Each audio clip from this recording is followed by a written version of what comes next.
We fought them in the air, on land, and under the waves. But it wasn't enough. Brave folk banded together, united in hope and allied in goal. But it wasn't enough.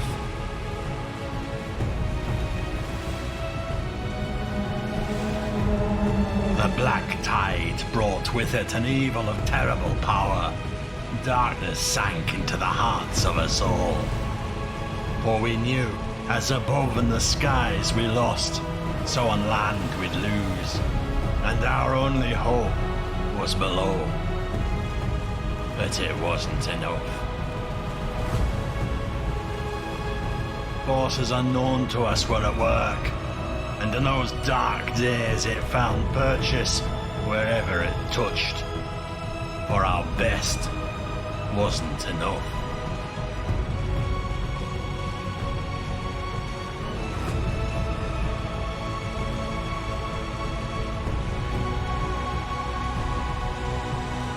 And yet, a single light burns in the dark night, and it might be enough.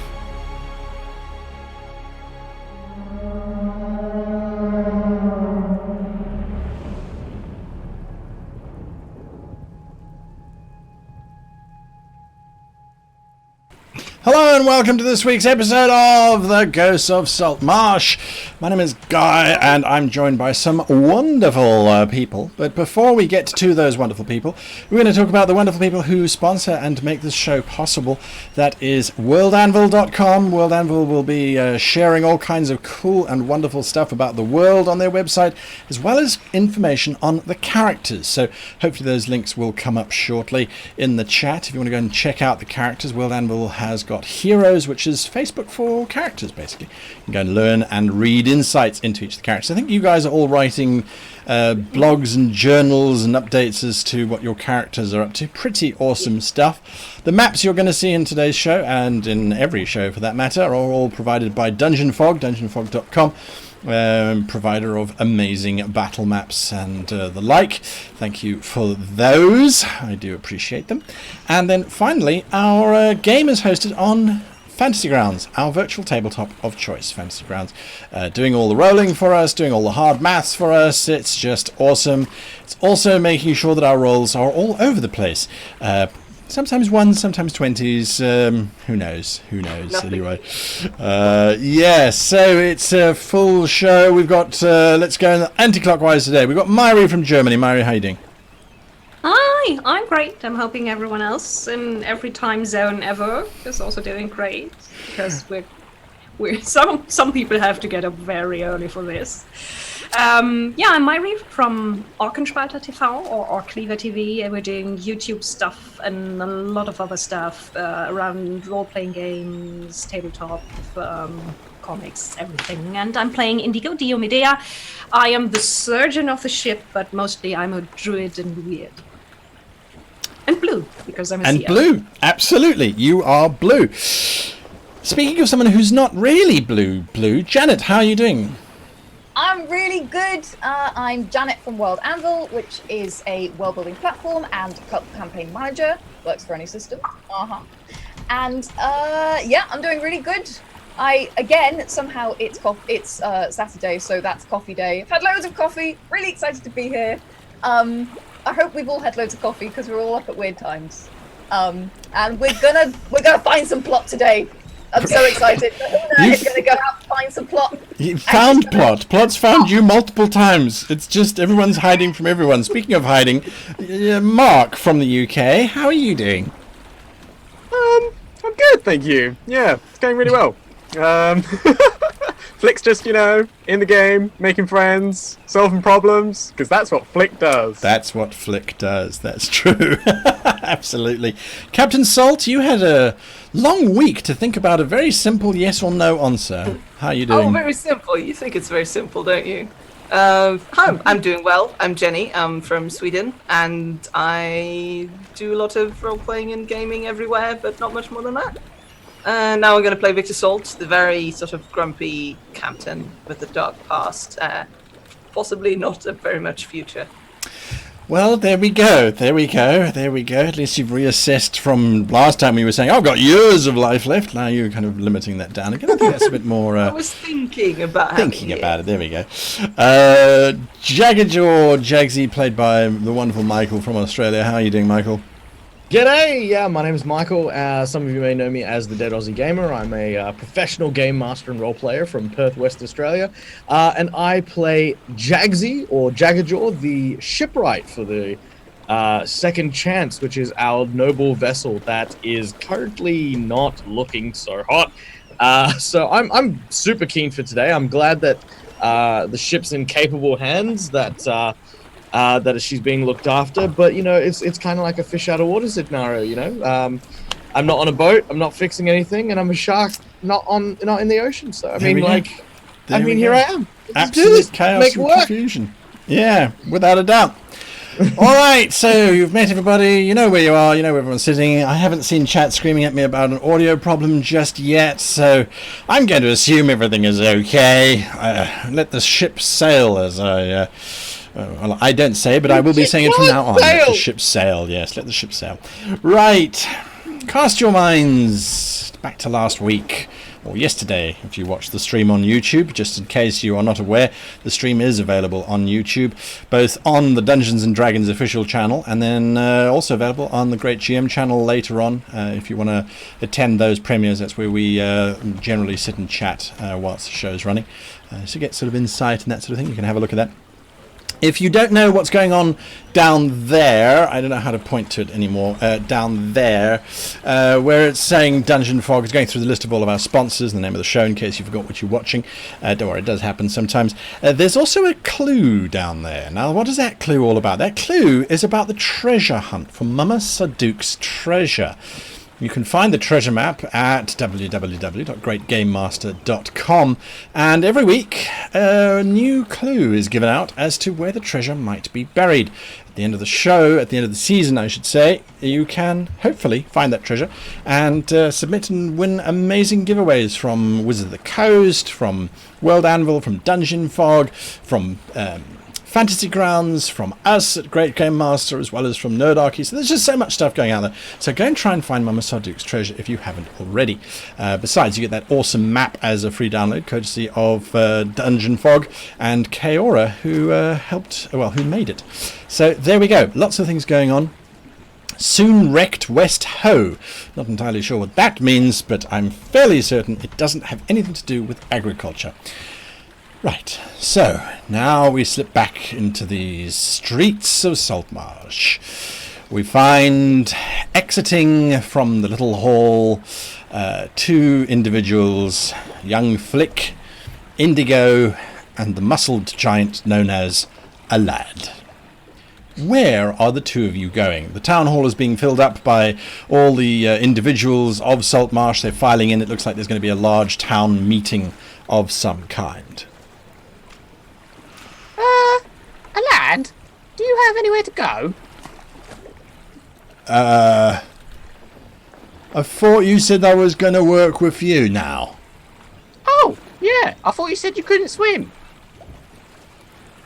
You weren't quite sure. This does confuse him now. You can see the cogs have fallen off. Come on, let's go. I'm going to take Indigo and the lad back to the dock where I think the ship is. All right, you're going back to the dock where you think the ship is. It's not too difficult. I mean, there are lots of docks and things, but there is only one dock with a very wrecked brigantine class ship in dock.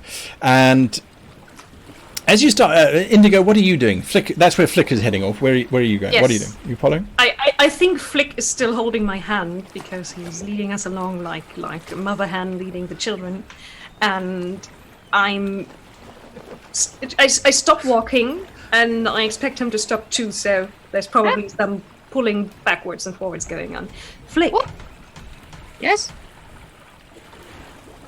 I don't think the people in this town are going to listen to us or help us. No, they tried to get me eaten. Why? No, they were going to feed me to that octopus. I think that's what they had in mind. Why would they do that? You're referring to the large. kobold. There's a large glass tank next to the town hall that contains a very grey, angry-looking giant octopus. This Yes. is no. They should feed him other things, crabs, things like that. No. No, Yes. not kobold. No, listen to me, Flick. They're crazy. They live on land. Yes, that one is for sure. Hmm. Now, They're all nuts. They are what? Small, edible things that drop into the sea. Delicacies. They're delicate. I don't follow, but it's not important. Flick, we have to do something against the Black Hunger. Yes, of course. What? The thing that is dredging up dead creatures from the sea and putting them back into unlife. Right, yes. And it comes from the statue. You won't run away when I let go of your hand. No? Good, because I want to show you. Now take out the artifact that the other druid gave me. Yes, the The scapula. And I hold it so Flick can look through it at the statue and see the writhing mass of black around the statue and how it connects to the sea and to something further uphill. Indeed, you do see these black, writhing tentacles of fluid and spiritual necromantic energy every time you look through the scapula. When you look back, just a stone marble statue. Well, I think we need to blow it up. That might work, or maybe it might make things worse. I think we should find out more before we blow it up. No, I think we should blow it up. The brass plaque at the base of the statue glints as it was freshly unveiled just moments ago. What does it say? Defender and Protector of Saltmarsh, Commodore Gankari. And then the date of his birth and the date of his death, which was about 100 years ago from the present date. And then underneath, presented to the town of Saltmarsh by His Majesty the King in honour of this glorious naval victory.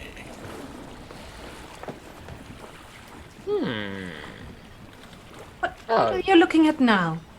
The plaque, the little glinting thing, the bronze brass thing. Look at it. What does it say? Some big man. Yes, someone Very important. He died. I don't know when he died. I don't know about human years. They're very confusing. 100 years. Oh, is that long? Yeah. Oh, fine. So, a long time ago, this person died, and now we saw him undead riding a black hunger from the deep. Would seem to be the case, yeah. And you've seen that it is connected to the sea and to something further inland. Yes. And I think we should find out more about that connection. Because, you know, how... Listen to me, Flick. Sorry. Listen to me, Flick. If you have a rope on deck and things are pulling on it from different sides, and then you just cut it at one point, what happens? You have 2 bits of rope. And what do these bits of rope do once you cut them, if they're under strain? They kill people, Flick. They snap and then they go all over the deck and they kill people. Oh, You have okay. never seen that happen. No. You're a lucky little dragon. Must be. Right, okay. I've So- never seen it happen either, Yeah. says Have a you ever lad been from on a up on high. ship? No, So- I've not been on a ship, no, ma'am. What's your plan? I don't have a plan. No, not you. My plan. I'm Do you not have a good at plan? plans, Flick, but I think we should find the other ones. And I mean the other shipmates. Oh, you don't want to find the other thing that's linking to this thing. I want to find it, but I want to take people along And we who blow are that good one up at as well. maybe. Yes. I want to take Lahuna and the Ostra captain and Jaggsy the Ever Hungry because they are good at defending us, I think. Okay, sure. Maybe they're back on the ship. Speaking of, Jaggsy, you're seated. I'm not going to say the word sat. You are seated at a table in a very familiar kitchen, and Nan is busy stirring a very large pot. The familiar scent of her cooking is perhaps comforting or reminiscent, I'm not sure. The inevitable grit of bits of sawdust in the stew is also something that you remember quite well. Jaggsy, even though the Shah Khan don't really have the ability to smile like normal folk, he has just a rows of teeth being bared in hungry expectation for a very delicious and nostalgic meal with crunchy bits. Right, so, fish sticks. Why are you back here in Saltmarsh? Well, man, it's a bit of a long story here.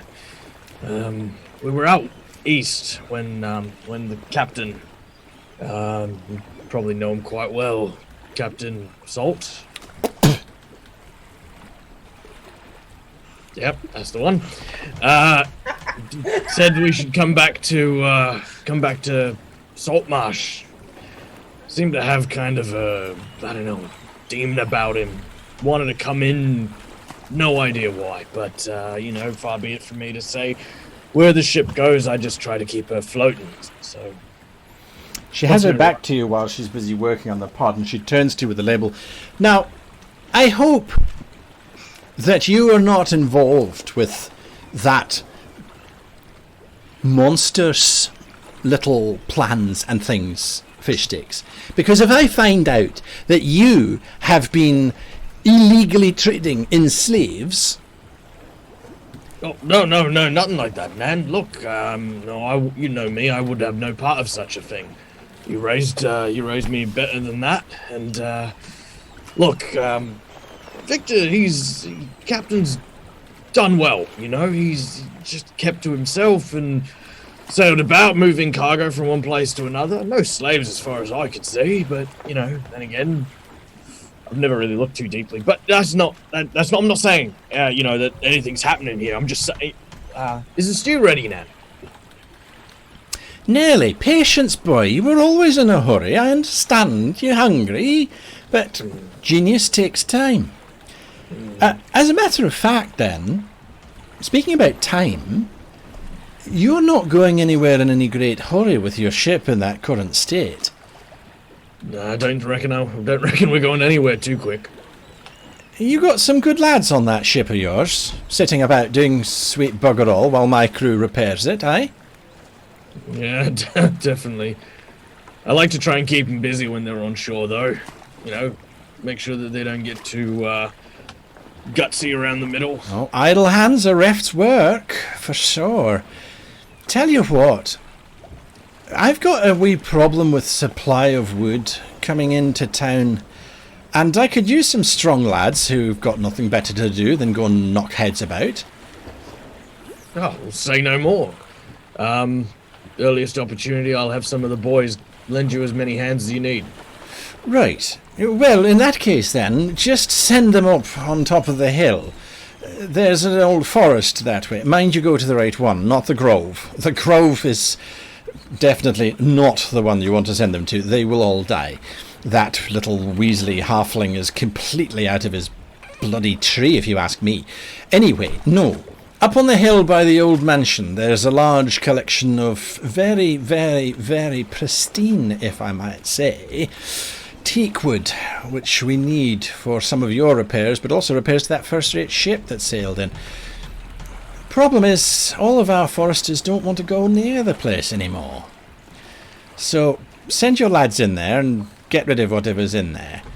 It sounds like there's some kind of predator of some description or other. It can't be, probably just a badger that's got a little bit of a bee in its bonnet, if you ask me. Well, like a big one? Well, it's not likely to be a large predator. There haven't been any of those around in years, but... Well, to be perfectly honest with you, some of them are saying the ghosts are now moving out of the mansion and are now starting to infest the woods as well. Oh. Ghosts. You're not shy of a wee bit of undead, are you? Well, I mean, look, fair's fair, Nan. You can't really eat ghosts, and, all they do is cause you all kind of muck, so... She lifts the pot lid, and she puts it on the pot on the stove. Oh, you can't eat undead. Well, I mean, not ghosts, right you are, Nan. I'll have it sorted out as soon as I talk to the captain. Right. And then dinner will be ready as soon as you're back, she says. And she sort of lifts the lid up, and this great big gout of warm steam that smells of fresh lamb and various other bits and pieces. And then slam! Don't you have undead to go and sort out? I suppose I do. Yep. All right. I'll see you tonight, Nan. Jaggsy sort of lifts himself up. You can see that there are kind of like these thumbprint marks in the table where he sort of clenched it a bit too deeply. As he sort of stands up and excuses himself very politely. Such a good boy. And he sort of smiles, picks up his anchor because he doesn't bring it inside because there's no anchors at the dinner table. And will then head back to... where do they say they're going? They're heading up to the mansion, so I'm going to head up towards Prime Water's mansion to go meet up with Luna and the captain. All right, that's where you're going to go. Luna, you are in the green room, if you so recall, and you're sitting with Rouge, the unfortunate accidented butler. So, well, the thing is, as I was about to say, it's complicated when it comes to salt, yes. But let's talk more about you, he says, and he sort of moves over on the couch towards you. I mean, what brings such a fine fish like you into a bay like this, eh?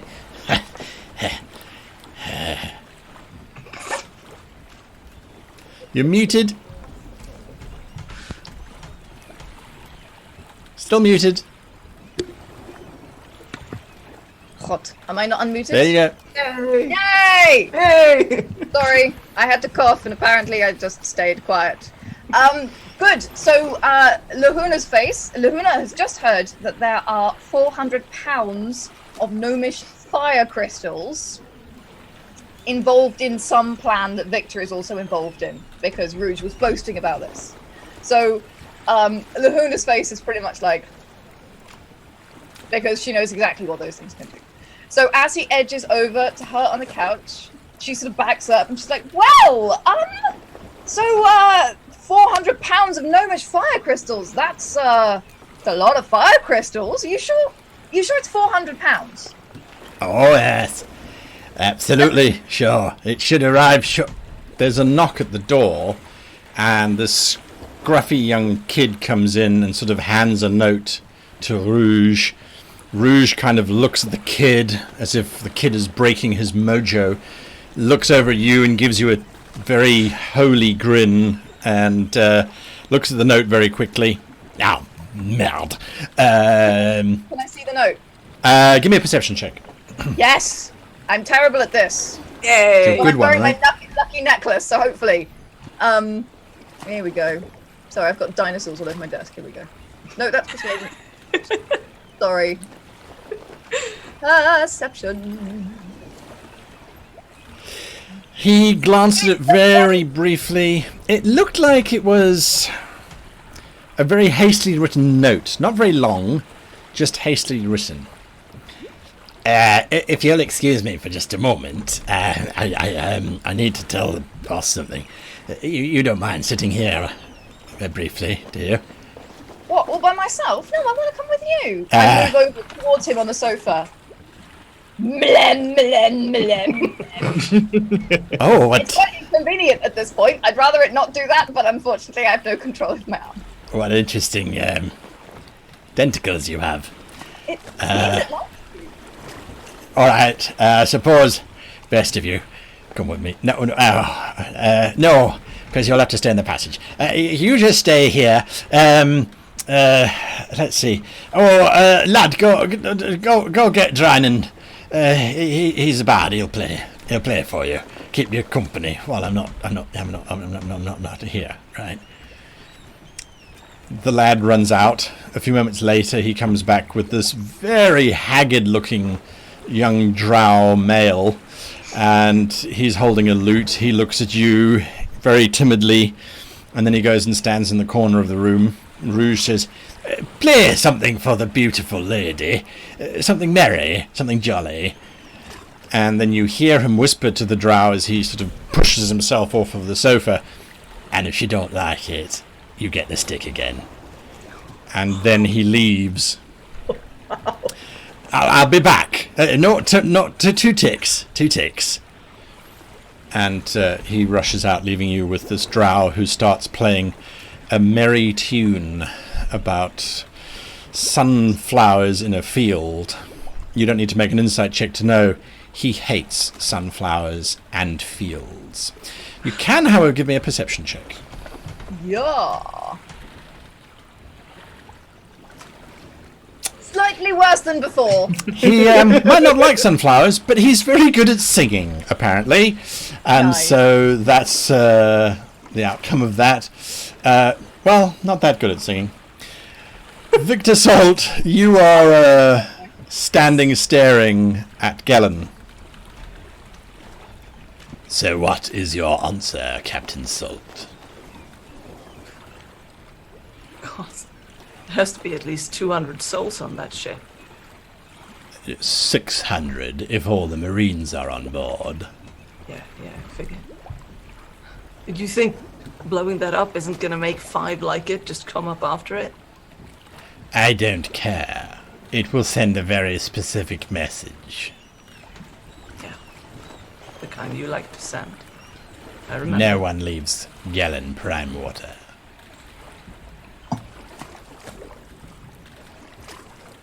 I know. What about the... You don't think we're gonna need them then? In the coming months? Whatever that... I mean, I assume you heard about the Kraken. The thing that tore up our ship and their ship too. Saltmarsh has been here for 300 years. It will be here for another 300 years. There are plenty of other nations out there that can deal with some rogue octopus and its owner. I'm fairly certain that all the tales are those of fishermen, all busy talking about the size of the catch, I'm sure. Prime Water, sir, I saw it. It was bigger than anything I've seen in my life. It threw. I thought you said we were going to skip all of the usual pleasantries, such as trying to weasel out of my question, Captain. I don't have a choice, do I? Not if you want your pretty crew to continue being a crew for you. At that point, there's a very polite knock on the door. "Come," says Prime Water. Rouge comes hobbling in. He kind of gives you a nod. Gives a nod to Gellan, hands Gellan a note. Gellan reads the note, crumples it, and throws it across the room into the corner with a little bit too much anger for it to be nothing. And then he dismisses Rouge.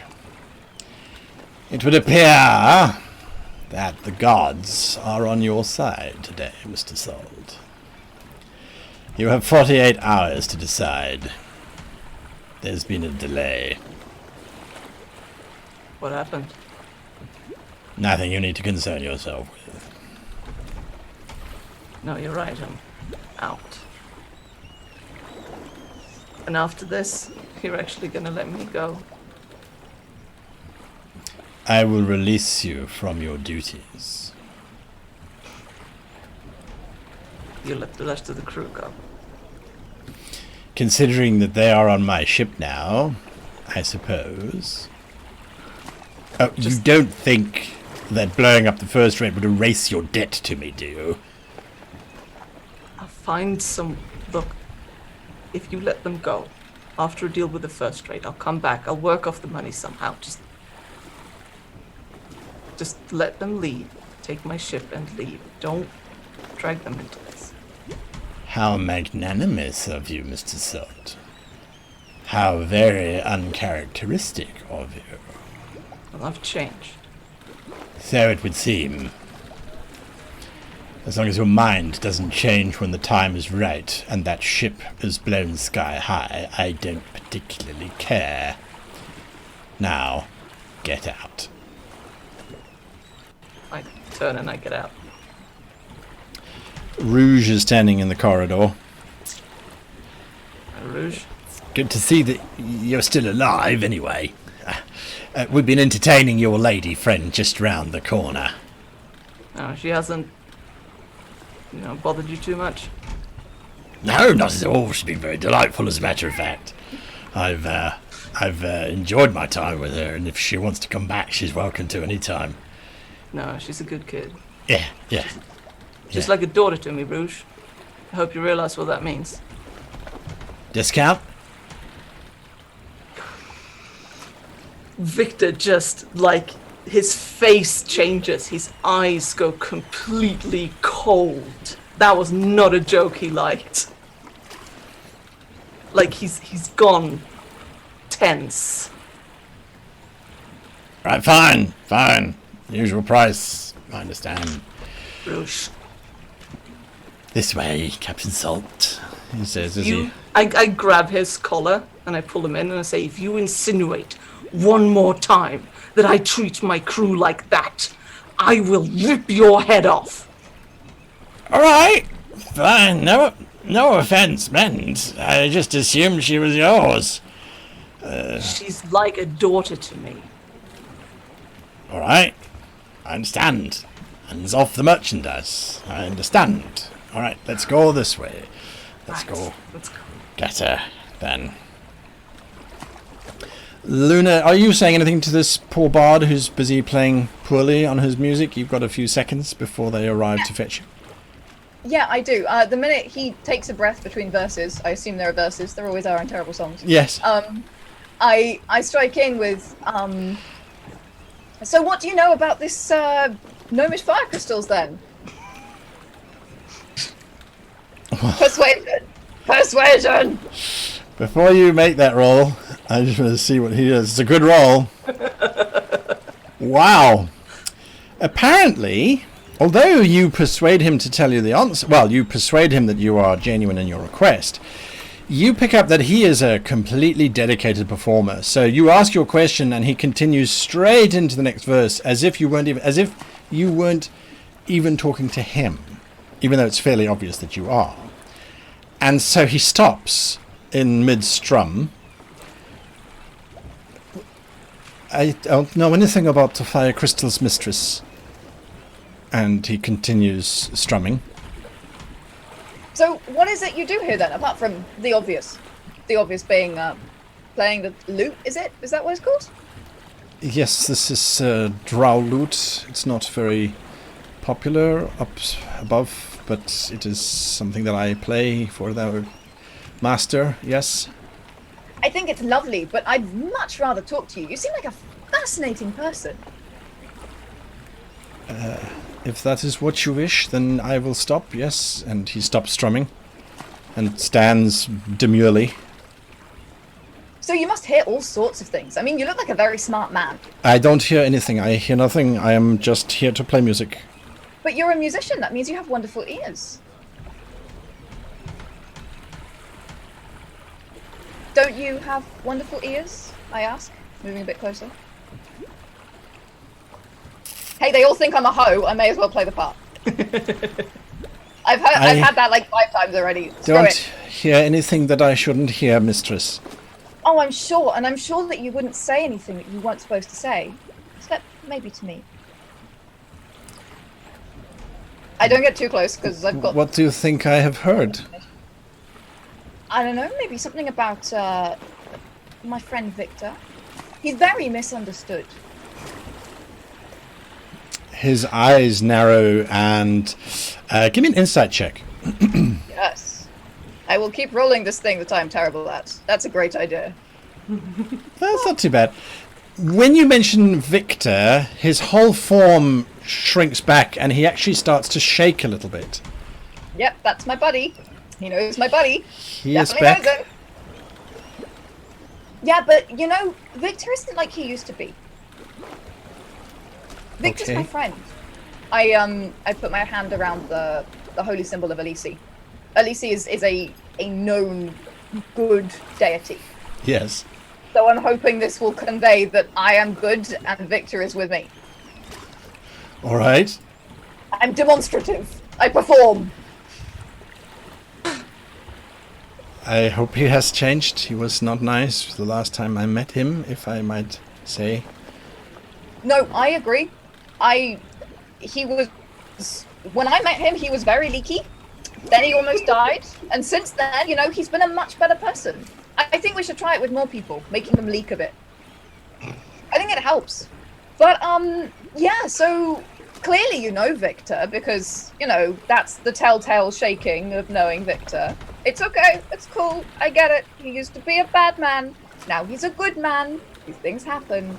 So, you know, is there maybe anything going around with Victor? Or, like, maybe anything... Maybe you heard the name?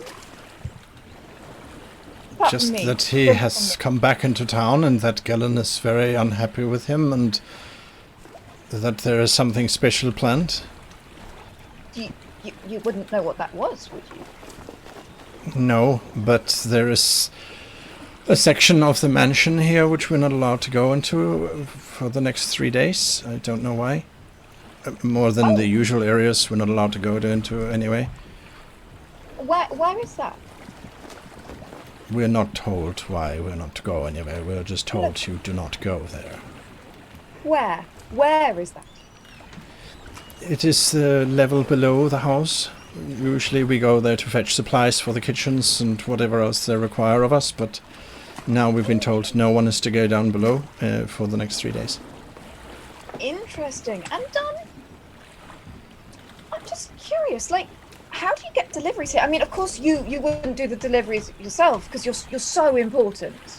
And you're such a wonderful musician. I mean, I'm sure your hands are too delicate for that. But you know, just say there were deliveries coming in. Where would they go to? He looks down at his wrists, which you can see are raw from manacles, which clearly he has to wear on a regular occasion. And he looks back at you. Well, normally that would be through the side doors. One on this level, there's some steps going down, but they're usually locked. I don't really have the key, or know where it is kept. Actually, you do know that I'm not on my own free will here, yes? Yes. Now about that. At that point, Rouge opens the door. Right, you are. There you are, Captain Salt. She's untouched and unsullied. And Victor walks into the room and he looks like a thundercloud. He looks probably exactly like the last time this poor person saw him. He looks Victor! just the slow drow paced. goes into the corner, very demure, eye contact at the floor. All right, Luna, let's get out of here. I link my arm in Victor's. And I say to Rouge as I pass him, I should be sullied or unsullied as I choose. Thank you very much. Oh, I should- saucy, I... Rouge! Sorry, You can feel sort of as Victor walks out of there with you, he's shaking. It's all right, Victor. I can cut it off if it gets troublesome. What? You know, off of Rouge. If he tries to press the agenda. Oh, look, I'm not worried about that. This I'm is not after able- you've left the mansion this conversation is happening, Yes. I'm assuming. Yes. As the two of you step out of the mansion, you're having your conversation, but you do see a familiar form, also thunderclouding hungrily down the road in the form of Jaggerjaw. I run up to Jaggsy and I give him a really big hug and I'm like, Jaggsy! It's been so long! It's An half hour. an hour. But it's good to see you too, Luna. All right. Captain, just a quick word, maybe a street down or so. Look, I need to have a conversation with Luna, but sure, let's walk and talk. Look, you're not gonna like it, so I'm just gonna come out and say it. I went over to the Carpenters Guild and had a look at the state of the ship. The state of the ship is pretty much what you expect it to be, but the thing that you might not know is who's backing the finances when it comes to fixing her up. Prime Order. That's the fella. Now, I don't know about you, but after what we heard in the tavern, I wouldn't be surprised if he's going to use that as some muscle to squeeze a bit more cash out of us. Look, No. Jaggerjaw, what Prime Order wants at this point doesn't have anything to do with money. I used to work for the man, all right? And look, I left during not so polite circumstances, and he's very angry with me. All right, Victor, you and I need to have a sharp talk about what bad past actually means, because I feel like you buried the lead when we had a chat earlier. However, I told you when we first met that if you knew who I was, you would not be saving my life. and I told you that I was going to save your life anyway, because you were the only damn one left, all right? Yeah, right. It was I'm you feeling or a nobody. bit like a third wheel. Do you Jaggerjaw, want me to go look. find Flick in Indigo, and I'll Look, meet please, you? we'll meet you back at the ship and we'll talk through everything and I'll tell you what I need to tell you. And we'll join you there, all right? Aye. All right. All right, We'll thank see you you. both there. Pat his Thank you. shoulder. Jaggerjaw very awkwardly excuses himself from the conversation. Bye, love you. Flick and Indigo, you are walking down the dock when you can hear the chef screaming at somebody, and the poor old quartermaster trying to calm him down, and the deep voice of the third mate trying to calm down the quartermaster. And it sounds like Bethany's just screaming randomly into the noise because it's chaos and that's what she likes. And there's this little bouncing blue bullet heading towards the two of you. It's definitely Morley, the Seabold deckhand and helmsman. Muted. I run up to Morley saying, What's going on? What's going on? You tell me we're not now back on our ship! What? I run over to the ship. Well, you run along the docks, and there are these very large, burly-looking individuals standing right in front of the gangplank leading up to the ship. The entire crew of the Second Chance are standing on the dock, busy shouting various things. But these two individuals, they look as if they are half-orcs, or possibly just orcs. They don't look like they take too kindly to someone trying to get past them. Who are you? The orc looks down at you. We are here to protect Mr. Primewater's investment. Oh, Mr. Primewater's what? The vessel now belongs to Mr. Primewater. No, it doesn't. You will have to take that up with your captain. And the other one kind of goes, take it up with the captain. oh. What yeah, is that's funny really about funny. that? Explain that joke to me. Why are you laughing? Well, your captain owes quite a lot of money to Mr. Primewater. Seems that they exchanged the ship to pay off some of that debt. Indigo. No, Essen would not do that. Indigo. Captain Yes? Salt. I can explain the joke to you. You see, it's very funny because these two are just making a joke. If they don't move, I'm going to kill them both. No, that wasn't the joke that we were making. Is, It was. Shut up. Is it not, Flick? Is that not a bit extreme? Is it not like you're weighing an ounce of gold and you put a big stone on the other side? You know, out of balance if you just kill them for being a bit rude. Yeah, I do have to say, Flick, this is a lad talking, it wouldn't be legal for you to kill these people. No. Would it be legal to push them into the water? Can I just cut their legs off? No, you can't just cut their legs off, Flick. That's not very What about nice. fingers? Do they need them? Do they need them? Do they need their fingers? Do you need your fingers? Do you use them a lot? The half-orcs look down at you. Take it out with your captain. Or you can wear your spine as a tie. You choose. Well, that wouldn't really work because I wouldn't have a neck. But yeah.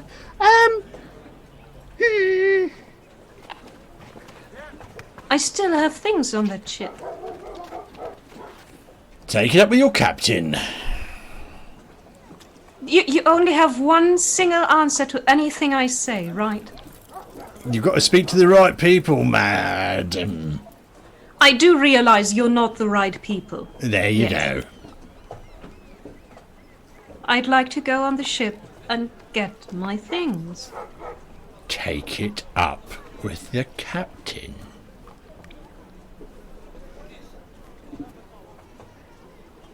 Flick, do you think we should talk to Victor about this?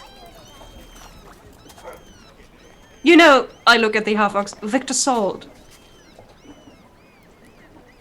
That would be the previous captain of the ship. Oh no, Poor Essin boss. is still the captain of this ship. The ship won't have anyone else.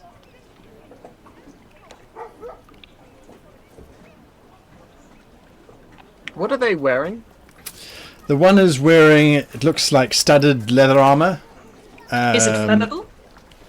Not particularly. It could eventually. The other one is wearing, definitely it's a hide armor of some kind. That does look flammable. As hair is not particularly fire resistant. Wait, all this telling us to take it up with the captain means Essin is not on board the ship, right? That's where the cook pushes forward. No, he is not, and I have lunch that is now ruined. I'm just letting you know. I look at the half-orcs. You ruined his lunch. While Indigo is talking to them, I'm going to slip back into the crowd of the crew. Right. And then I'm going to try and jump onto the ship from a different angle. So there's a little bit of a challenge for you. As you slip back into the crowd parts around you like a very famous sea, because you're being followed by a lad who just plods behind you. And since a lad is just a brick wall of muscle, the crew parts around him. A lad? Yeah. Could you wait here for just 1 second?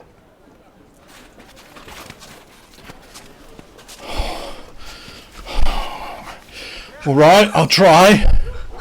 Okay, thank you. Oh, and if I don't come back in about 5 minutes, go and punch those half-orcs in the face. I can't do that, Flick. It's not legal. They're not drunk. Go and get a drink, make them drunk, and then punch them in the face. After I've waited for you for a second. Here's a bad plan, I know. All right, just wait here. I'll be back in a minute. Okay. Is Morley around? Oh yeah. Hopping, looking, watching Indigo. I quickly run over to Morley. Hey, Morley, Yeah, what? can you pretend to be me for a second?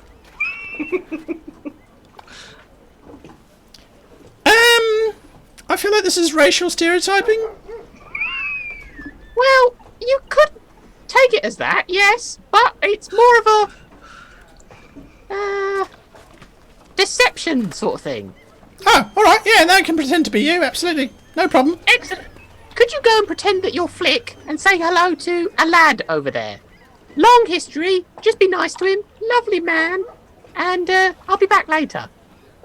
Right, you are. All right. Awesome, bye! Now I'm going to try and get on the ship. Give me a stealth check, if you please. Indigo, whilst Flick is stealthing on, are you doing anything else with these two half-orcs? Where is my captain? I don't know. I'm not Why responsible. don't you know anything? I am just here to enforce Mr. Primewater's You're orders. useless! If you're trying to instigate a fight, little blue woman, Yes? you won't That- succeed. My orders are to keep people off the ship, not to teach So little whatever girls I lessons. do, you're not going to fight me. He grits his teeth. No. Very good. What? What? I could stab you now? No, if you were to attack us, we'd be able to defend ourselves, wouldn't we? Isn't that right, a lad? You're not very good at logic.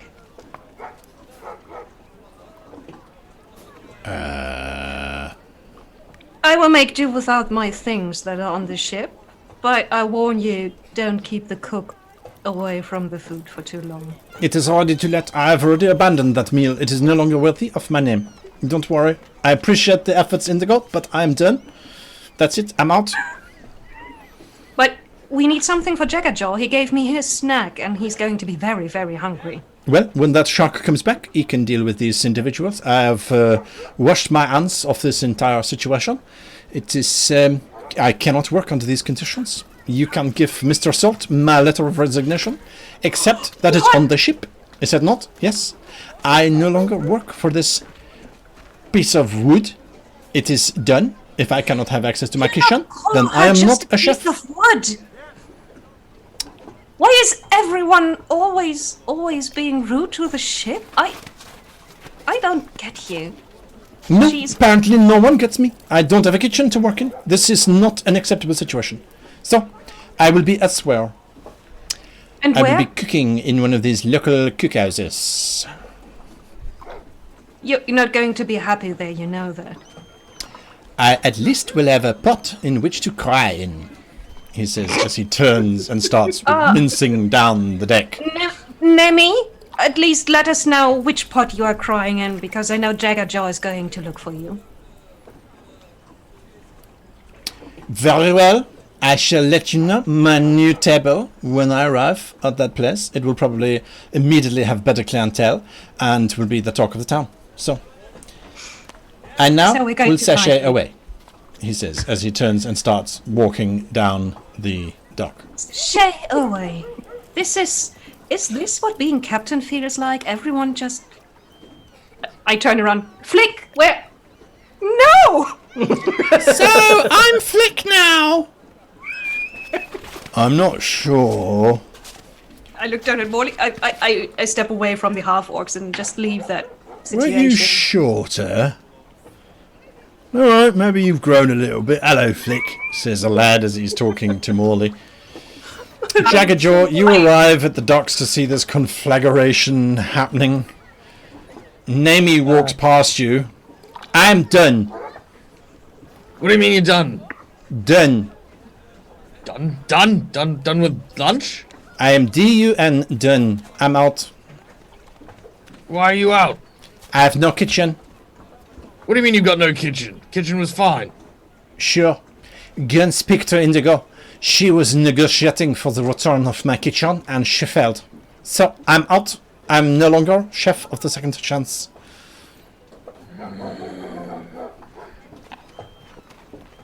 Don't go far. No, I'm a gnome. I cannot go far. It is a limitation of my species. Besides, where would I go? To the dwarvish settlement at Kandar? I don't think so. That... what stupidity. As if I would go very far. No, I will wait until the first red has her position, and then I will take over and I will make culinary deliciousness for those Smirians. You hear this audible, like, you guys have heard Jaggerjaw growl. You've heard it because he's, I've been doing it since episode 1. What you hear now is a completely different sound. It comes from deep within the bowels of the Sharkan, and it literally sounds almost like the word food.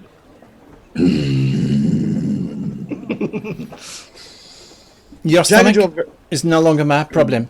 I'm now going to sashay away. Not the He starts walking. Is he at least sashaying? It looks like he's trying to dislocate his hips as he swings from side to side, trying to look as if he just doesn't care. Tens across the board. Jaggerjaw is somewhat accustomed to his sachet, but does not like the idea of the implication that we've lost the kitchen somehow. Makes his way very quickly towards the commotion, as it were. This 6'2", 6'3" Sharkan, just beelining it straight for the deck. Indigo is leaning down to Morley and... Why are you pretending to be Flick? He didn't say, but I assume he's doing flickish stuff. Oh no. Yeah. Do you have any idea which way he's doing the flickish stuff? One moment he's here, the next moment he's gone. Still ruined my life, really. Oh no. I didn't know.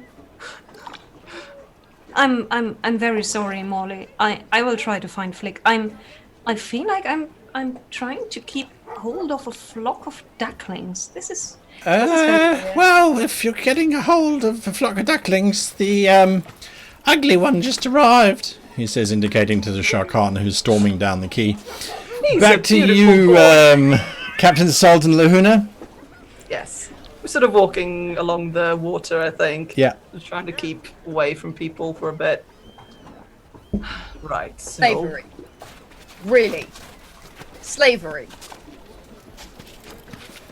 I didn't run slaves. Really. I was a smuggler. I didn't run people. But look, I'm not trying to excuse it. Look, when you work for Gellan, you're involved in it, no matter what, right? On the edges at best. And that musician that was playing for me, who was, by the way, terrible, absolutely terrible, quite hot, terrible musician, manacles, freaking manacles. Yeah, it's What were you involved in? ugly trade. Yeah, I was a terrible rude person. is ugly trade. That is something else. Yeah, no, I know. I'm not pretending like I'm all better. I'm not pretending like that's something I can make up for. I'm just trying to,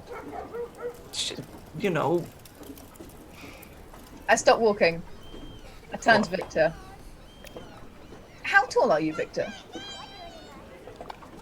I don't know, what, a couple of meters? Why? Tiny. I think it's like 185 or something. Okay. Victor, Lahuna reaches up like this and puts her hands on Victor's shoulder and says, "The past is the past. Now come here, you ugly." Oh bugger." god, okay. And squeezes him really, really tight. alright, And he gets alright. the full licky joy. Blem, blem, blem. Alright, I deserve that. Alright. And into his chest, she says, "Now let's go blow up that octopus." Look. What? Blow up? Do you... Look, Prime Water wants me to do something really terrible. Does And- it involve... She comes a bit closer. 400 barrels. Oh, sorry, 400 pounds of gnomish fire crystals. Yes. You see, you're not the only one that can find things out. He wants me to blow up the first rate. With everyone on it. But Wants to I send can a think message. of a better use of that much explosive. What? Like the undead calamari we passed on the way? Look, sure, you want to steal 200 pounds of gnomish fire crystals and drive it out into the ocean in hopes that we find a monster again. No, that would be stupid. Yes. I want you to steal 400 pounds of gnomish fire crystals and Right. drive into the ocean Of and course, blow up sorry. the undead calamari. I'm That sorry. thing You're right. is an abomination against Elise, okay? That should not exist. Calm look. in the storm. Calm Luna. in the storm. That Yeah. thing is not... Look. It was wearing ships! Yes, it was. Armor! Okay, Luna. Look, we have bigger, more intense problems right now. All right. That is the biggest problem I've ever seen. That was like 500 feet of problem, all right? If I don't blow up the first rate, he's going to kill all of you. What if we blow up Gellan? No, that would be bad. Would that be bad? You can't fight Gellan. Well, we could blow him up. No, that would be bad. Luna's thinking really hard at this point. Luna, I don't think you're taking this seriously enough. Look, I may, if I do exactly what he says, I may be able to save your lives. I may be able to get you the ship, but for now he thinks it's his again. Victor, Yeah, what? I love you, but you are not that stupid. Well, Do you think Gellan is gonna do what he promises? no, of course not, but So, why are you working under that assumption? because I have no other choice. There is always another choice. There is always plan 3. Run away? Of course, if we have to. We can try plan B. The talking one. Well, we don't exactly have a ship to run with right now, and Gellan's sort of reclaimed her. Look, But I'm still the captain as far as last I heard. of course you are. Like the old days. Of course you're still the captain, and I've got your back. You know that. I've Thank got you. your back. Look, But we need to figure out where we're going to go now. Ship's in dry dock. yes. We need to get the crew somewhere, spend the night, or we're not going to be able to get them out of the brothels. No, that mansion that Kreb mentioned. It's probably a good... Look, let's just get back to the others, alright? I don't know what to tell them, but... Tell them what you need to. I wouldn't tell them too much more right now. no. Look, I've got 48 hours to think about the whole first-rate thing. Oh, that's loads of time. We're going to be fine. Look, we will figure this out, okay? Alright. Let's get back to the ship. Alright, Laguna alright. tucks her arm into Victor's. Thank you. Flick, you have stolen aboard the Second Chance. What are you doing? It's not empty. There are workmen everywhere. Okay. Well, I'm not really trying to hide from the workmen per se. I'm going to try and find a bedsheet. All right, that's easy enough. You find a bedsheet. Then I'm going to drag it along towards the deck. It needs to be pretty light. It needs to be about...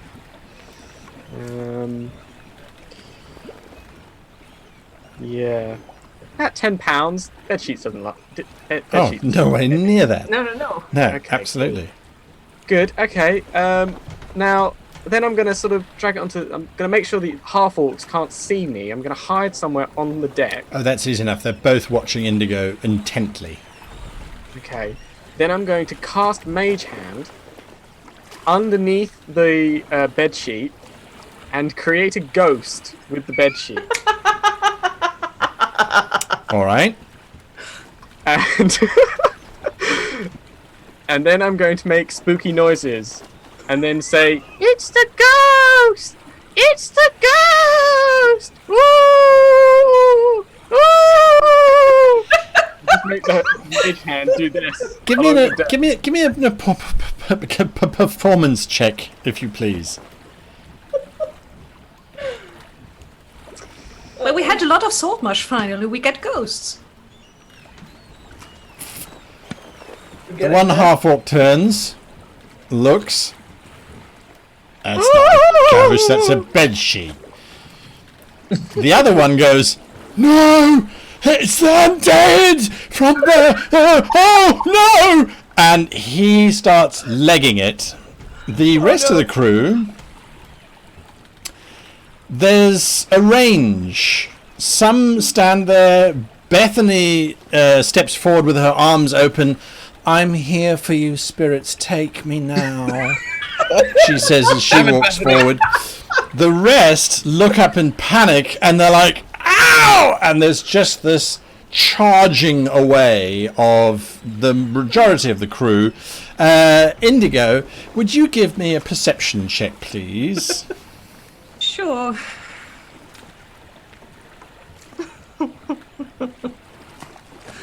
It's a bedsheet. It's a bed sheet. On a mage hand. Yep, it's a bedsheet. I look at the bed sheet.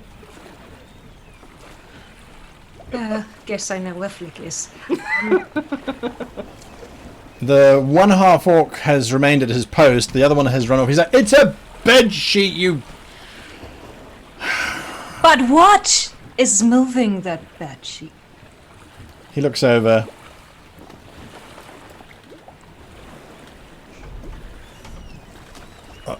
Wind? I don't know. Sometimes I make the spirits bedsheet take stop. corporeal form by using whatever is around them.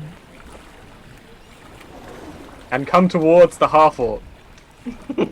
I want you to give me an intimidation check, if you please, Indigo. You have advantage on this because the bedsheet's now drifting towards the half-orc. Okay, intimidation with advantage Yep. thanks to bed sheet. Okay. The half-orc looks from you to the bedsheet, looks back again.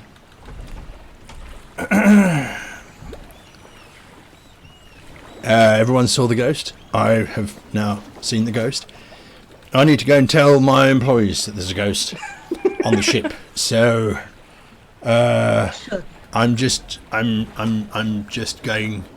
to go and do that quickly. Whilst, yes. So he very slowly walks down the docks. He looks up at you, Jaggsy, as he walks past. "There's a ghost on that ship." Do I hear? It's obviously a very tormented soul. Very tormented. And then he thunders past. Jaggsy's going to, well, once he's sort of taken off, he's going to sort of storm onto the ship at this point. Right, you do see and when- Mari standing. You don't see Mari standing there. You see Indigo standing there. Harry, what are you doing here? Hey! All the way from Germany. Amazing. You get onto the How was ship. the flight? Yep, I get onto the ship, and with one hand, I'm just going to wrench the bedsheet out of the air, and I see that the Mage crew hand. and let me just put everything together. I'm the bosun, yes, shipwright, looking after the ship. Everyone on board the ship, besides those two thugs, were working to repair the ship. Yeah, they're now all hiding in one of the rooms. Which has now come to a grinding halt because Yes. of that bedsheet, which I recognize from the sound of Flick's voice impersonating a ghost, is now our ship reaching a standstill in repairs. For Flick. I'm gonna look for Flick. Where are you? Where are you, you tiny little time waster? If I find you, I'm going to take you, put you into some deep fried licorice, and just make it candy. I'm going to use the mage hand to stroke Jaggsy's face. And just say, because I'm assuming he can't see me yet, so I'm just going to say, Oh, there. It's okay. Indigo? Indigo walks over the plank to the ship and she puts one hand on Jaggsy's shoulder and goes, "You're looking for him to thank him for getting rid of them, right?" Getting rid of who? I just got here. Oh, the guards. There were people who claimed that the ship now belongs to some prime water. My left fin, he does. Exactly. And, well, Flick just got a little bit creative getting rid of them. Where are you, little dragon? Well done. hand up. I will now get my things, and maybe you can tell Nami that right now his kitchen is. We've got some things. Come We back. got some things to do first. Just before you head. Oh, I'll and address- he claims that he made food, and he also claims that it's ruined now, but we all know what his standards are, so probably you can find food in the kitchen right now. Yeah, I'll get to that. But first, at this point, the crew, the people that were working on the ship, they're hiding, right? Yeah, they all kind of clustered into the back All of the right. ship. I basically yell out, "Oi, you workers, get out here right now!" They all assemble. I hold up the bed sheet. I eat it. Get back to work, and you're next. They immediately all get back to work. Captain Salt, you hear Jaggsy shouting at these poor workers as that's a good sign, at least. they're calling for something to happen. You guys are arriving at the ship, Lahuna and Captain Salt. We What didn't do you get guys do? the guards running past as they land. You did see this rather large group of individuals rushing past at speed, yes. Some of them were your crew members, some of them are guards, some of them are dock workers who overheard what was happening, and some are just kids who are running because it's fun. Alright, fair enough. Lahuna's like, Jaggsy was made for middle management. As we hear him yelling, I'll eat you next! He's a good kid. Yeah. Let's just get on the ship and find the others. Let's do this. All right, you get onto the ship. Everyone sees the captain and the first officer arriving. Captain and first officer on deck. Alright. Hi, guys! Lahuna, Ayostra Captain. Someone was here claiming that the ship now belongs to a man called Prime Water. No, I'm don't there. worry about that. Don't worry about it. I'm still the captain. Oh, If very you go good, back because they to- said you weren't, and that is simply not true. If they come back, just tell them to talk to me and I'll sort it out, alright? What? Yeah. Everyone keeps telling other people that they need to talk to you. You have a lot of talking to do in your near future. Yes. Don't I hate it? This conversation is happening on the deck. Yeah. Lahuna sidles over to Myri. Now I'm doing it.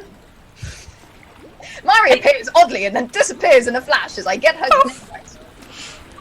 Where does she keep coming from? You should paint It's a myself ghost! too. Maybe it's Captain, easier. I think there's a stowaway. Alright. It's the ghost of Saltmarsh. We found it. Ah! Lahuna sidles over to Indigo and says, Indigo, how are you doing? Oh, also, guess who wants to get you out for a drink? Those were two questions. The first one, I am doing fine under the circumstances, and the second one, I have no idea, and I don't intend to go out for drinks with anyone because we have to take care of a lot of very important things that might doom us all, and the city and the ship, most importantly. Alright. Oh, yeah, that. But, I'm poking her in the shoulder like this. Tarquin likes Yeah, you. that. Tarquin likes you. Who was Tarquin again? The meat one that fell from the sky. The meat one? Yeah, the The meat one that man. almost died. Yeah, that fell Oh. off the flying horse. Oh, no, I thought you meant the flying horse. No. I mean, if you caught the eye of the flying horse, we'd be having a different conversation, honey. Well, it doesn't matter, and I don't know why you bring it up right now, because, how do I tell you? Now, I can show you. I get out the magic scapula again. Oh, what Are did you picking up find? bones That's now? really dirty. Lahuna, you can give me a religion check. Oh, yeah. Good source of calcium, Bones. Don't eat that thing. We don't know what that's been. You really don't want to eat anything you found on the ground in Saltmarsh. That's a Wow. good basic No rule. things! You know things. This is not. it is definitely a scapula of probably an elk or something similar, but inscribed upon its surface there appear to be several sigils dedicated to Helva, the god of nature. That's my god. Yes, So you probably know about him. I do. I mean, you'd know about it anyway, but... Lahuna says, I remember something! And she grabs the scapula and she holds it up like this. And then she goes... As you do that, you see through it, and you just happen to be looking in the direction of the town. And you see this large black rainbow stretching out towards the ocean and then towards the top of the hill where there is a old-looking structure surrounded by a forest. I tried to That is catch not the scapula, but she obviously... It's easy enough. That thing is not fine. And this thing, she says, picking up the scapular again, this is holy halva. I know. You know? Cool. Well, a druid gave it to me. Oh, they're not usually very godly. They're usually very dirty. Jaggsy will reach over and sort of gesture to take it from Lahuna. Oh yeah, here you are. Don't eat it. No eating. We need this. It's important. Sort of. No munchie. Yep, you see the same thing. That's not good. Give it to Victor. Victor needs to see this. Captain. I really don't want to know about anything else. If anything else is going on, I just... Well, funny you mention that. You see that big house up on that hill, Captain? Yeah, that's the one that... that's the one Kreb was talking about, isn't it? Yeah, that's where we're staying. Aye. Well, I figured it might be a bit of a coincidence, but talking to some of the carpenters in the guild, we need some of the wood from up on that hill sorted out. They asked if we can get some of the boys to collect it, but apparently there's some pretty strong rumors about them being some undead up there. The place has been... There's been rumored to be haunted for years. Oh, well, It's just take a rumors. look at this, Captain. You're definitely going to think twice about those rumors. What kind of undead? Are we talking Black rainbow. Are we talking like the drifty, sad, quiet ones, or like the meaty, flaky, angry ones? Probably the inedible ones. Oh, but they're just... I don't know, you see them in the sea sometimes, they're just a bit wet. Floating along. Nonetheless, it ain't going to change the fact that we're going to need to go up there and clear it There out you so go, that we Indigo. can... You take that back, Indigo. I'm not holding on to that. How do you clear Thank out you. ghosts? I mean, I know, obviously, because I'm a paladin, but, you know, I'm just saying if anyone You're a else has, like, priest. any ideas. I take my anchor and I say, I could bust them. Aren't they a bit non-corporeally? Look, there is a priest in town. We could go talk to him, but honestly, it's just rumors. The like, it's people not... in this town are not going to help. But what about if we? I think getting the priest would be great. I mean, obviously, I can totally deal with undead because I'm like Yes, you will totally do. amazing paladin and stuff. But just Excuse me. what's What up, is it, Flick? Flick? Why don't we just blow it up? Flick, we're not going to blow anything up. Why? Because not? you can't use blown up wood to fix the ship, Flick. Yes, and Plus we that'll need do How it. about everyone? How about we just go there and take a look first? Yes. Do Thank that. you. Backup plan? Blow it up? Flick, no. Let's call that plan 4.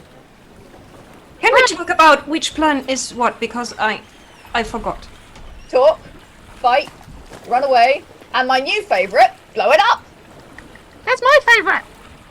Let's blow it up. No, we said we wouldn't do that. We could Yes. though. No, we You- said we you- wouldn't.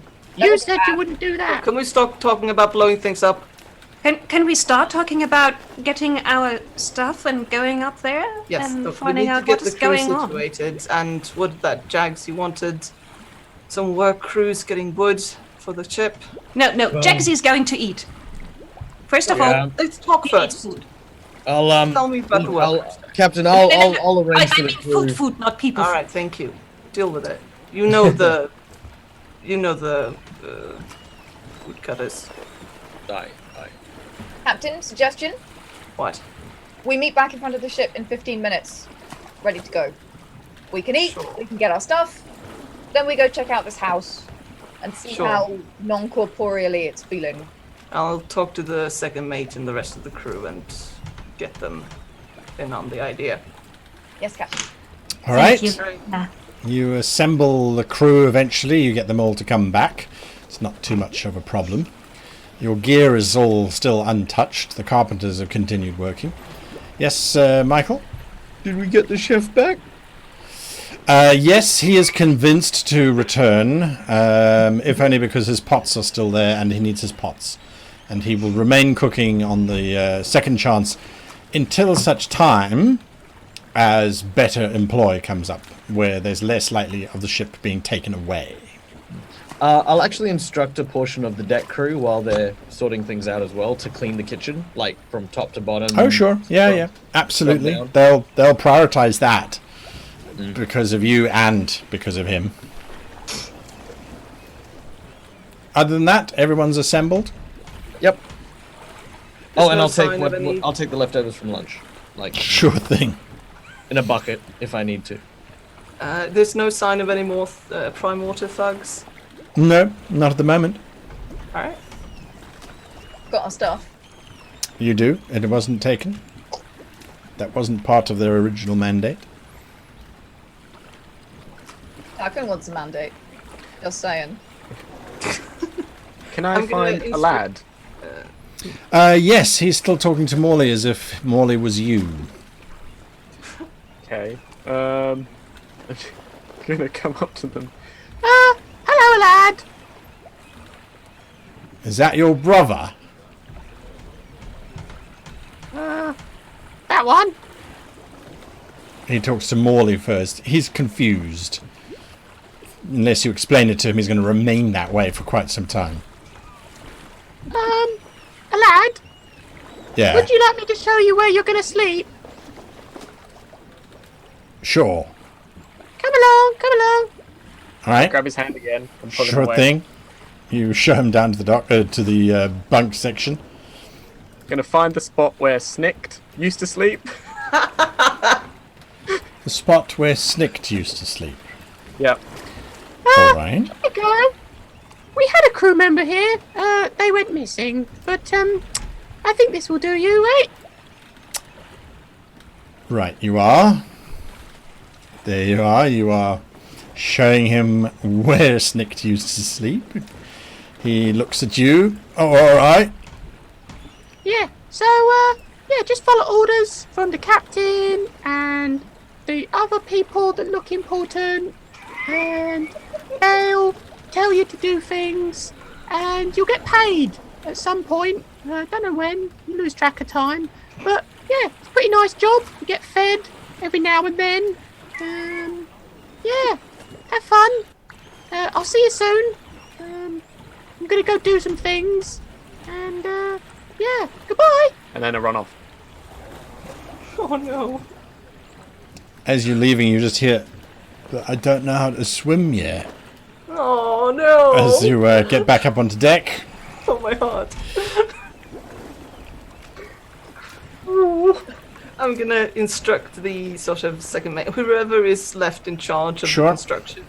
I'm gonna instruct them to, if Prime Water's thugs come back, to tell them that I'm still the captain. It's still me in charge of the ship, and I'll have my people on this ship as long as I'm of use to Mr. Primewater. Alright? Right you are, sir. Right you are. Absolutely. Not a problem. Yes, absolutely.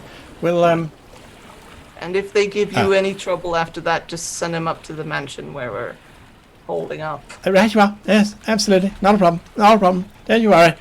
We won't let them take the ship again. Well, not like Are you last time. alright? Are you alright? Fine. Seem a little... No. All good, thank you, Captain.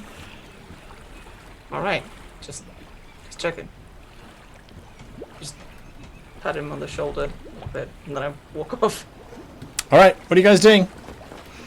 I am very proud of Victor. There was no shouting.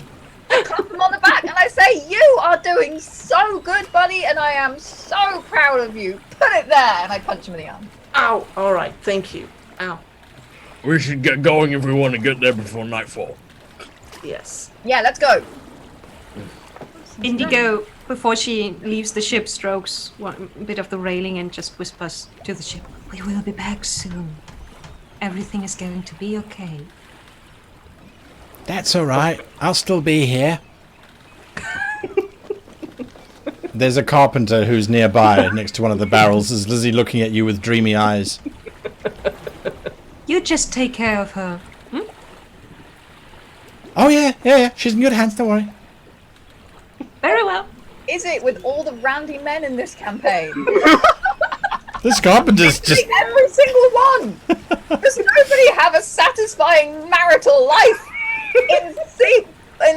They're carpenters. They're probably putting up a pin-up calendar in somewhere on the ship right now. Indigo anyway, yeah. Crab has a very satisfying married life.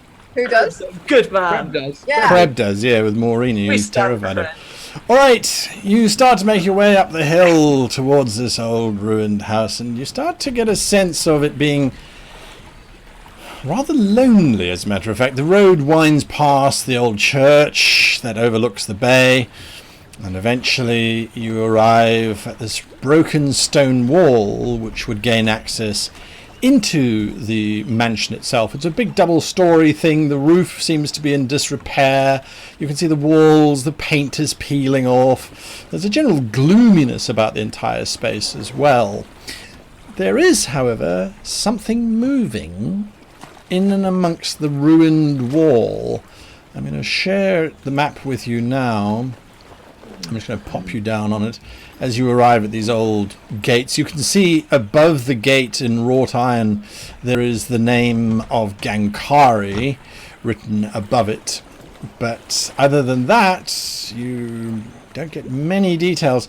Moving around, like I said, in that wall work, it looks like there's little wisps of white something going on. You can give me perception checks, all of you, please. Just swamp stuff. It's fine. Swamp gas, perhaps, could be. Well, yeah, as far as you guys are concerned, Victor, you see it for what it is. Lahuna, you see it for what it is. The rest of you are convinced it could be apparitions. Perhaps this is the undead that are floating around in the ether, busy watching. Indigo, Lahuna, and Victor, however... Oh, no, sorry, not Indigo. You see these as ghosts. Lahuna, you, and Victor, however, see them as being rather angry-looking, white-painted weasels scurrying about. What? That's what you're seeing. Like someone's taken a weasel and just dipped it in paint. Yep. Why would you paint weasels? That's really odd. They're quite That is a large very weasels. They're odd about question 3 foot in to ask. length. I'm just going to check and make sure that... I was going to say, I'm going to make sure that Flick's not casting spells again. He doesn't appear to be waving his hands, tails, or toes as he normally does. Shh. There's something going on here. Yes, someone's... Something Weasley. What? Yeah. Wait. Something, that's what they're called, right? Weasels. Or Wizzles. Or Woozles. I Weasel. swear I've eaten one, but I can't remember what it's called. No. Weasels are land creatures, right? Now I'm talking about the... whatever these are. The apparitions. Yeah, 4 legs. Not usually white painted. I'm walking over the wall. Where are we talking Get about closer. weasels? You can move yourself on the map as Oh you my start goodness. moving forward. The power! Things.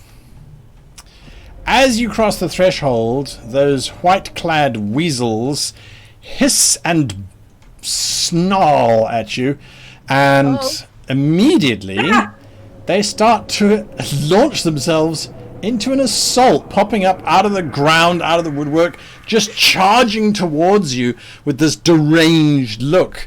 It isn't difficult for you to tell they have clearly got lead poisoning and have gone completely mad. Their little eyes focused and intent. But as they're busy running, you can see bits of white paint flaking off of them, which created that sort of mysterious look about them. And so we're going to go... This is we do plot to lower property values. Is this what it is? We're going to go into initiative. This weasel gets to attack first. It comes bounding across the distance towards you, Captain Salt. So it's going to go 5, 10, 15, 20, 25. It's going to get to you. It is, like I said, a large weasel, much bigger than they normally are. As it does so, it strikes at you. Well, you know, it's fair. I was going to attack it. So. That's true. It, however, hits. With its little fangs, they bury themselves into your ankle. And you take 5 points of damage as this savage weasel just rips into your flesh. It is absolutely going ballistic in terms of its attack. Just there's lots of going on. Next in the initiative is this giant weasel number 2, which is this one over here. 5, 10, 15, 20, 25, 30. It can't get to anyone, so it just dashes. It runs across the wall as if the wall wasn't there and lands squarely next to you, Indigo, looking at you with little frothing mouth. Its tail spiky because of the paint that has surrounded it. Weasel number 3 leaps from the wall and lands next to Jaggajaw, where it promptly tries to bite him in the lower fin. Completely gets hold of... are you wearing boots, Jaggs?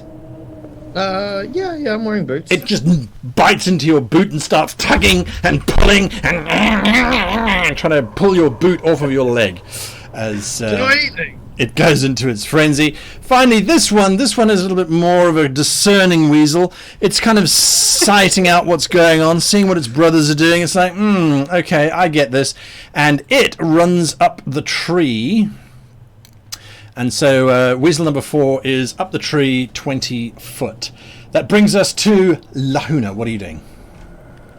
Luna is quite shocked, but she cannot resist saying, "This is totally not what I had expected." All of the weasels facepalm. All of the weasels attack you instantly. Yes. Lahuna draws a sword. Right? Been waiting to do for a while because she's been surprisingly well behaved so far.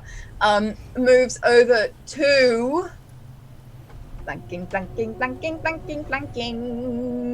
This giant weasel here. No, I can't move through the threat range. No. Well, you Good. can. Right, exactly. But that would be a terrible idea. So I'm not going to do that. I come here. Sure.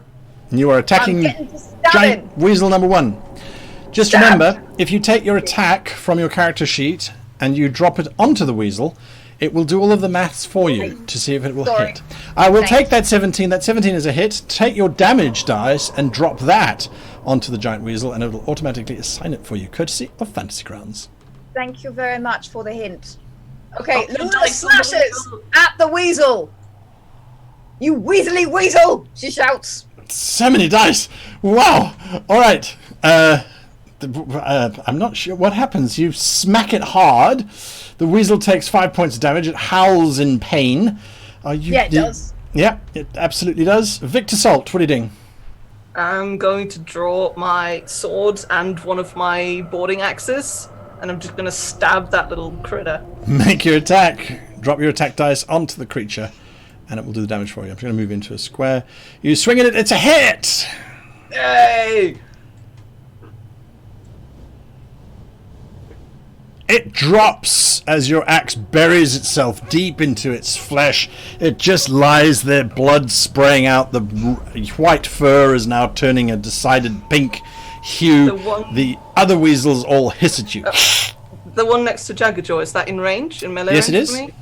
Then I want to turn and I want to use my bonus action to use my offhand to attack it. Make your attack. My hand axe. This one. Swiping at it, it dodges, it weaves, it's got your number, it knows what you're trying to do. Get Jaggajaw, away! what are you doing, Jags? Could I... Jaggajaw sort of sees the giant weasels charging Yeah. toward Indigo in particular. What Jaggsy would like to do... does Indigo have like sort of a bandolier or a strap around her body that could be hooked onto? Yeah, she's carrying a bag with all her belongings. Yes. Okay. Jaggsy sort of reaches over to where Indigo is and will attempt to sort of lift her up and above where the weasels are, and try and place her on top of where the rubble is, so that they can't get to her, and then sort of step where she is. Are you going to resist this, Indigo? I think I'm too surprised, and Indigo knows that trying to withstand Jaggsy when he's kind of decided what to do is not a good idea. So she just goes, whoop! You get lifted up over there, and you interpose yourself there, Mr. Jaggerjaw. Yep. He does say, "Excuse me, Indy. Come here, you tasty morsels." All right, so that's your movement and your action. Top of the round, Indigo. Well, watch out! She tries to spear one of the weasels that are now hissing and trying to bite Jaggerjaws. Make your attack. Which one are you attacking? Take my dice. I attack. Weasel 3 or Weasel 2? It's giant weasel number 3. I don't think I can reach giant weasel. Okay, you don't have reach. All right, make your attack. So, drop. You stab. No, But- no. I stab the air. It's busy dodging around. It sees your blade. Flick.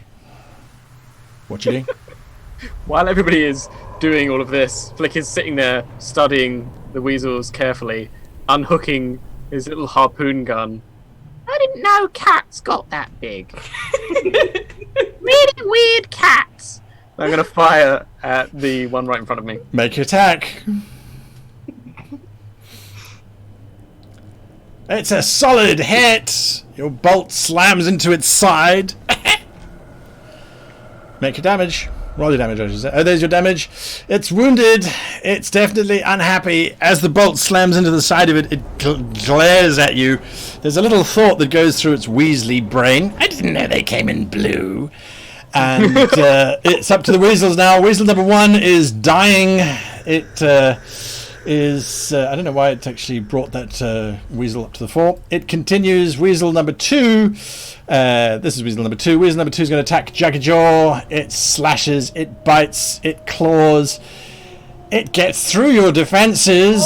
It's like fighting this thing that's scurrying up and around and just biting and nipping at every point it can. You take 7 points of damage as this psychopath suddenly goes off. You drop down to your knees. Are you still standing? Yeah, still standing. Still standing. All right, there we go. Weasel number 3. Weasel number 3 sees that Weasel number 1 is down, but Flick has just attacked it. So, and bitten it hard. It is going to launch itself at Flick. So, Jaggerjaw, you can take an attack of opportunity. Oh, yeah. So I'm going to tenderize this thing with the business end of my anchor, swinging it down with a vertical strike. You bury it into the ground where the weasel once was. Indigo, you can get an attack of opportunity. Oh, I'm gonna try. Okay.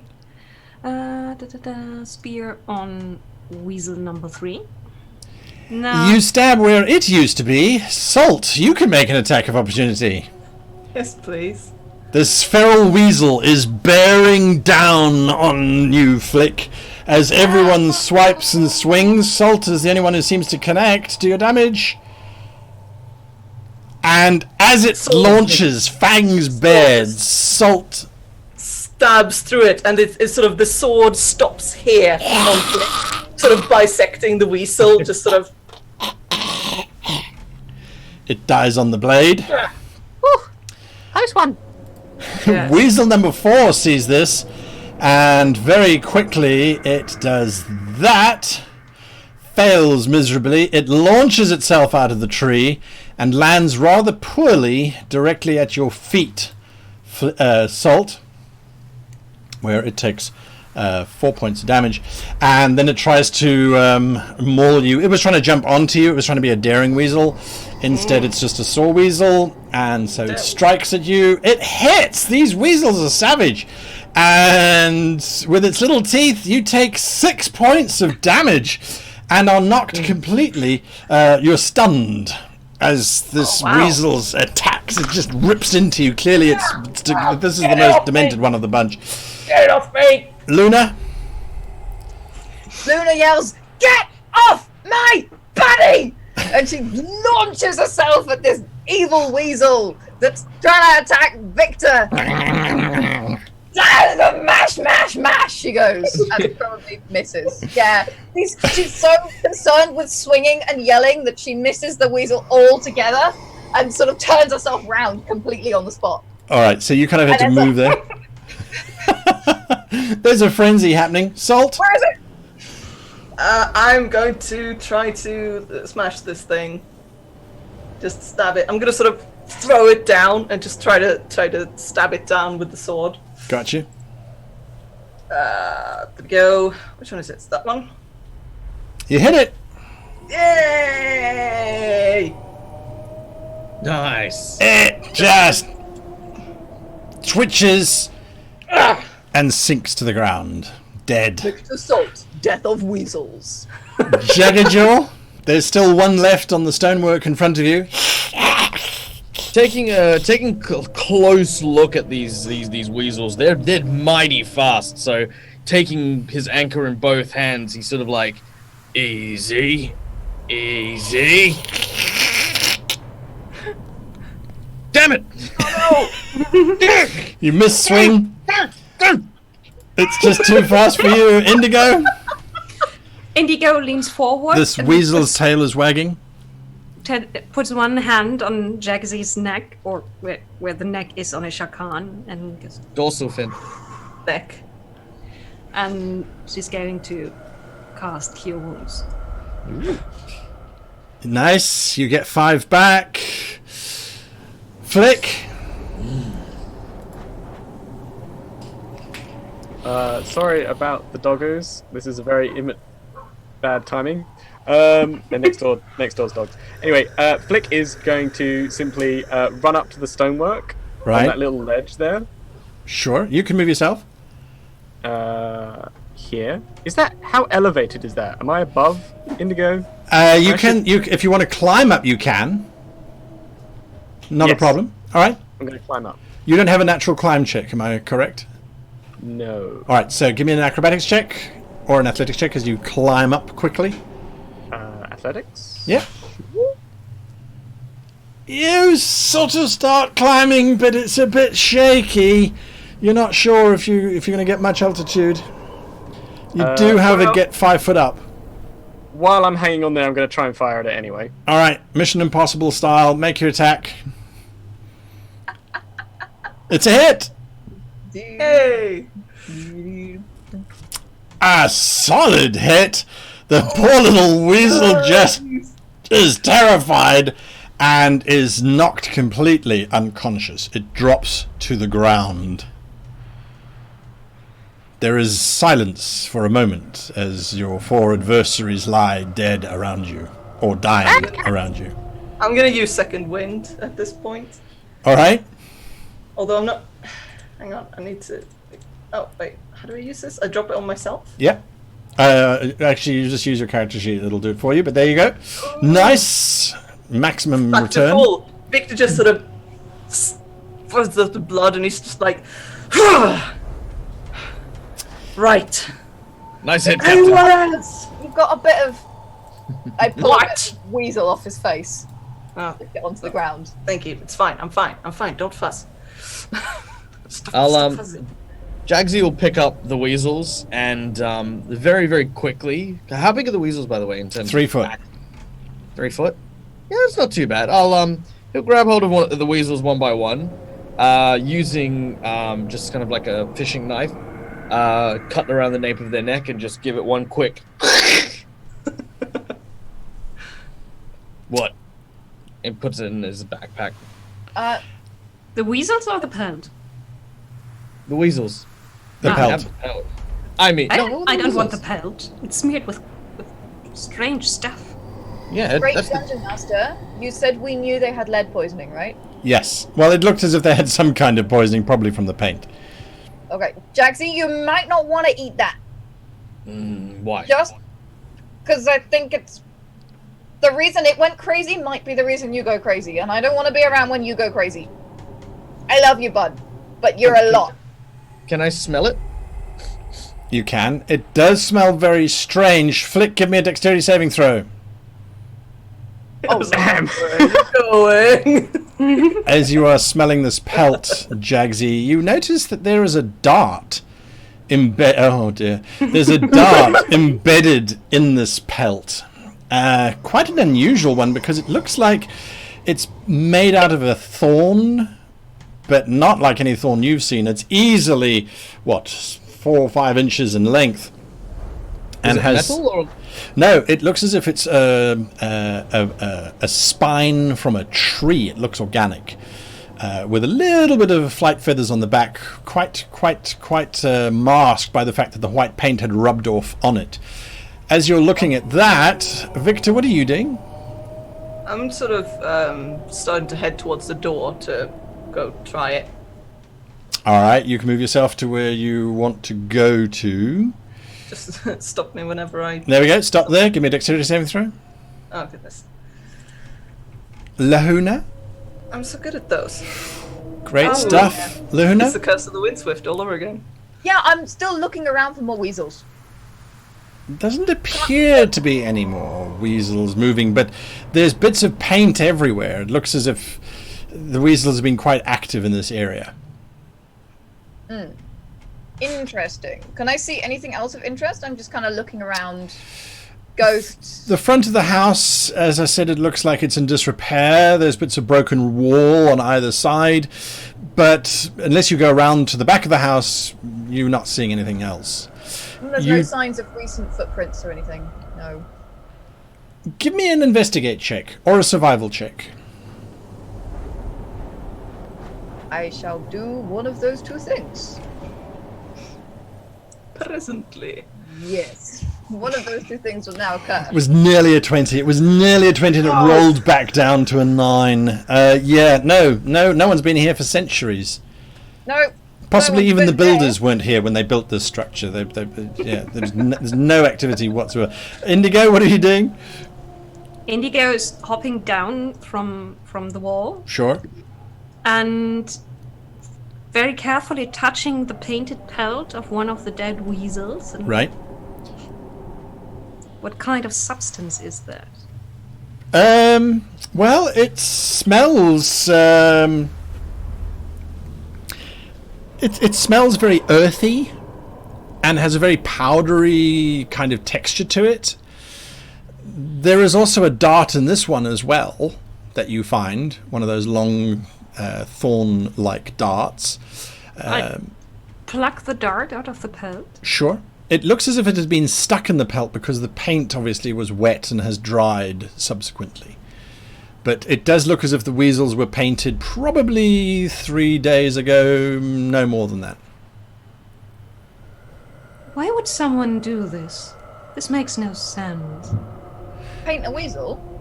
Yes, and give it something to make it...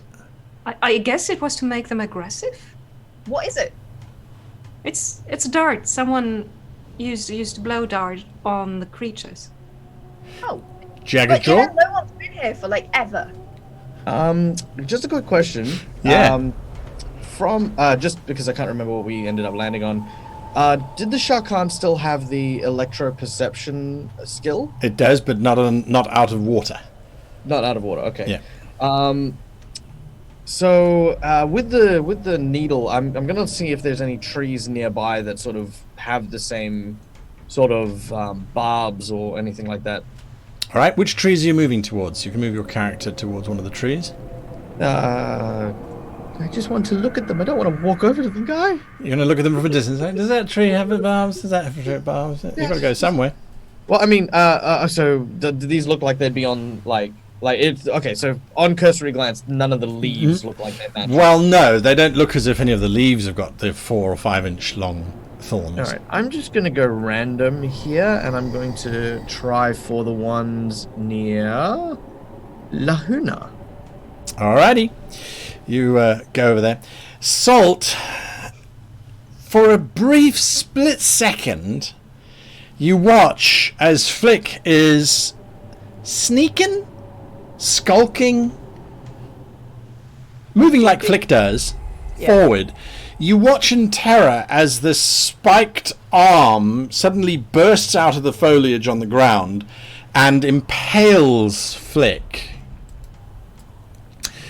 You take 11 points of damage, young Flick, as this wooden spiked thing slams into you. Salt, you're like, oh, that's absolutely another one strikes directly into you. Wrong dice. Sorry. What am I doing? Stop it! Stop it! I'm grabbing the wrong things. Sorry. So you take 6 points of damage, Captain, as these wooden spikes slam into you. Just straight into the already bad leg. Just Yes. If They then anything stay else there. attacks me, I'm going to let Flick do plan 4! Flick, what are you doing? Plan 4? No. Flick is unconscious, isn't he? Oh. You took 11 points of damage. Oh, you only have 6 hit points. Sorry, I thought I was looking at your initiative. Yes. Everyone watches as Flick gets thrown back, because we use movie physics. Flick gets thrown back 10 foot as these spikes have impaled through his little chest. His wooden armor is broken and punctured, and he is lying unmoving on the ground. Rations. Rations? As in, you're going to add them to your rations? No. As in, I'm forlorning Please my. go to your inventory. I see. Indigo, what are you doing? Indigo goes, can't decide whether to help the captain or Flick, and then she realizes she's used up all her spell slots. So she waves at Lahuna. Lahuna, your hands! I'm fine. I- Get Flick. Lahuna, when Lahuna sees tiny little blue Flick fly backwards and shatter, essentially, she sort of bounds over to him and she says, I've got your back, buddy! I've got your back! And she sort of launches herself at him and touches him. How is he elevated by this? No, he was just thrown backwards onto the ground by the sheer pressure of this trap. Buddy. Okay, so she sort of launches herself and ends up on the floor prone with her hand over his outstretched hand, and she grabs her holy symbol and she's like, please God, Elise, please help, please. I know that I got kicked out, but I still love you, and please, he's my buddy. And 5 points of healing green light pour into her hand. I don't know if that's much, but Ow! hey, buddy, Oh. you're looking awfully holy. I don't want to go first anymore. Why did you go first, little dragon? Well, I wanted to get a look in the window.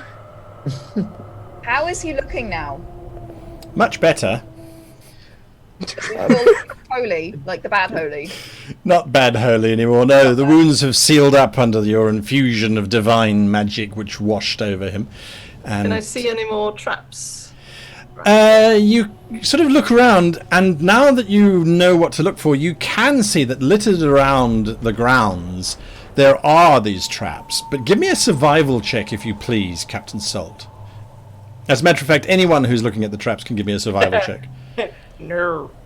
Lahuna doesn't know that they're traps. Lahuna Ugh. thinks Wait, how do you not know they are traps? Because maybe the plants are just angry. The general consensus is that these are naturally growing and occurring things. They're not actually traps. No, so you look at these traps, very difficult to discern. Indigo, you notice, however, that they are new, as in not more than a day old. Someone has just built these. The weasels, I think they were painted 3 days ago or something like that. Their pelts are all dry and... But these are new. Are you sure? I don't think anyone's been here for ages. I am sure, yes. As much as I can be with all these earth things around Now, someone has built them recently. The wood that they used is still very green. Does that mean that there's people inside? Maybe. Or at least someone doesn't want anyone going around here and looking at things right now. Everybody make a dexterity saving throw, please. Oh no! What saving throw? Dexterity saving throw. Oh.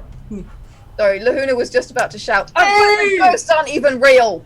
Guy, I rolled a good saving throw. Yay! Finally. I did not. Uh-oh. This never happened to me before. Lahuna and Jaggajaw, you're busy looking at this trap, you're busy talking about this thing, and the next minute the side of the building on the second floor explodes outward with this green noxious gas, and a body, a human who's busy bubbling and melting, sails out of that room and lands with a thump into the ground. As he does so, thankfully he doesn't trigger any traps, but the side of the building, bits of rubble and debris land down around you guys, and so both Jaggajaw and Lahuna, you take 1 point of damage each as bits of shrapnel and detritus land around you. Stepping out of the green gas on the second floor and looking down, you can see this very large, very angry looking lizard man who raises a staff and points it at all of you. And we'll be back next week when the adventures of Ghost March... what? Well, all my words are gone. We'll be back next week when I have found some words to use to say thank you for watching. And yes, we will be back next week. Same time, same place as usual. Under the decks. And below decks. Below decks. Below decks, thank you. Below decks is going to happen shortly after this, where that's where we get to hang out with you guys, answer questions, talk about the show, and generally just wind down after tonight's shenanigans. Thank you to our sponsors, World Anvil, Dungeon Fog, and Fantasy Grounds. We really do appreciate you. And of course to Dungeons & Dragons for hosting this stream in the first place. To each and every one of you, and to my wonderful players, I say thank you, good night, and happy gaming until next time. Thank you for being on. Thank you.